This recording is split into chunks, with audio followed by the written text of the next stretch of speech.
We thought it was important to come here tonight to address several of the issues, actually. One of them is economics and jobs. I've heard a lot about jobs tonight and how important it is, and I know how important jobs are because as a commercial photographer, every time I finish a job, I become unemployed. And you know, it's difficult sometimes when you're unemployed to make ends meet, and I've had to do a number of raids on my penny jar to eat. But I know this, that my mother and my grandmother one time told me that if you have your health, you're rich. If you don't have your health, you're as poor as a dormouse. And I think we all intuitively understand around here that we live in a place that is extremely unhealthy. And it's really sad because it didn't have to be this way.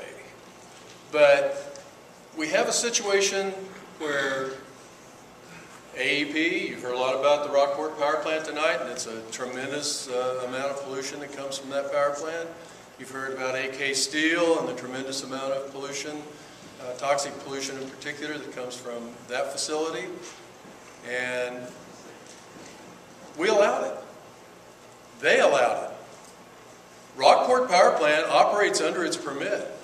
It does everything under its permit. It doesn't violate. As far as I know, it's never been fined by IDEM, or, you know, I suspect the inspections are even slim and far apart these days, as they will be with this plant. But the economics of this don't make any sense. You've heard about the $750 a million BTU the price of the output of this plant as far as thermal units are concerned. That was $2,007 when Mr. Rosenberg, this god that we've heard about tonight, came to Rockport and told us in 2008 how much it would cost to produce this stuff. And at that time, we were just coming off a very large level of natural gas prices that almost reached $13 a million BTU. So in 2008, it was probably around 9 or 10, and 750 production costs looked pretty competitive. But it's no longer competitive, and we all know that. That's what prompted Vectren even to say, we are not going to allow this for our customers, and that's why they've intervened in the IURC proceedings and are doing a serious challenge of the IURC approval of the plan. But it's not only that. What gets me more than anything else is how people who can call themselves politically and socially and fiscally conservative can support a plan that required state intervention for the state to become the only market that this plant could find. The state of Indiana is going to buy all the output of this plant, and then it's going to sell it on the open market. Well, really? Sell it at 3 or 4 times the price of natural gas? No way. They're not going to find anybody. So the fallback is, from our state legislator, all those wonderful people in that 48-0 in the Senate, 90-10 or whatever it was in the House, you know, they have told us that us gas consumers in the state of Indiana, just the residential people, not the industrial people, they're exempt. But the residential gas consumers in the state are going to have to pay a premium just for the privilege of getting gas produced from coal instead of natural gas that they could buy maybe for 1/3 as much. The economics are stupid, and I think Mr. Rosenberg back here knows that. If $2.5 billion were to make a town prosperous, then Rockport should be one of the most prosperous towns in the United States, because that was what was spent in the 1980s on the Rockport power plant. It didn't make us prosperous at all around here. It made Rockport an industrial wasteland. Then there's the thing about the air pollution permit specifically. In September, the EPA came out with something called Environmental Justice Plan 2014. And it required all the federal agencies to get together and say that in permitting projects and loan guarantees and things like that, environmental justice would be considered. Well, I tell you what, Rockport, Indiana has more toxic pollution, you've heard the numbers earlier, has more toxic pollution,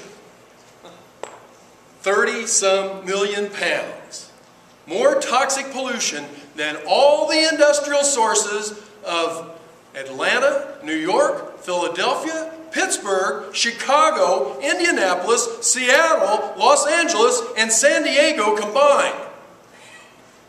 That represents 34 million people, and we have a little over 2,000 people in Rockport. IDM ought to be really proud of that. And that's not something that you've ever even looked at as far as toxic emissions. You haven't, that doesn't apply to this permit at all. You're not even paying any attention to that, but yet you hear about the high cancer rates and everything, but it runs off your shoulders because you really don't care. You know, we live in a place that is not a healthy place to live.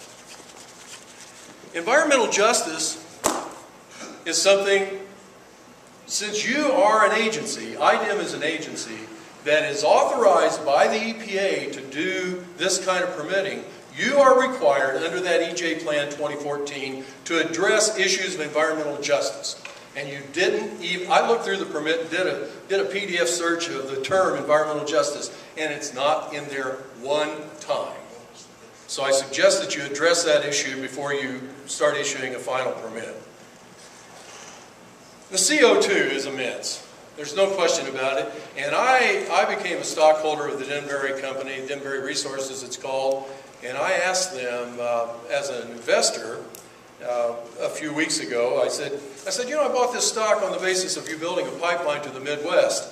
And they wrote me back and answered me, well, we're not really involved in that right now. It's something that we haven't forgotten about, but it's something that's really just in the planning stages. And you're talking about 2 years, the first 2 years of operation of this permit, you know, unabated carbon dioxide releases. So, you know, who knows? It's probably going to be the 30 years. Of course, this plant won't ever operate 30 years because, frankly, the people who are staking their lives and their reputations on this plant being built are going to be sadly disappointed because it's not going to ever reach that state. It didn't reach that state in Newman, Kentucky, in Basket, Kentucky, or in Geneva, Kentucky in 1979 when there was $20 billion allocated for the construction of 3 giant synthetic fuel plants there that never got built because they didn't make sense economically, any more than this one makes sense economically. There's something that is being done across much of the rest of the world called the precautionary principle. And it basically is kind of like the Hippocratic Oath that doctors take of doing no harm. And it seems to me that we ought to start paying attention to that in southwestern Indiana. It's not just the Rockport Power Plant and AK Steel that put out toxic pollution. The power plants around here, just in the circle of Evansville, 58 million pounds of toxic chemical releases. That's in Kentucky, that's in Indiana. 58 million pounds, and we wonder why we're sick around here? We wonder why we have children in Evansville are 5 times more likely to be hospitalized with asthma than their counterpart in Fort Wayne? There's no power plants around Fort Wayne. There's no coal around Fort Wayne. But there is here. And we're sick as a result of it. In fact, I've never once been in a prosperous coal community. And I bet you none of you can say that you ever have either. You know, the prosperity in a coal community goes about the distance of a new truck that you might see now and then. It doesn't happen.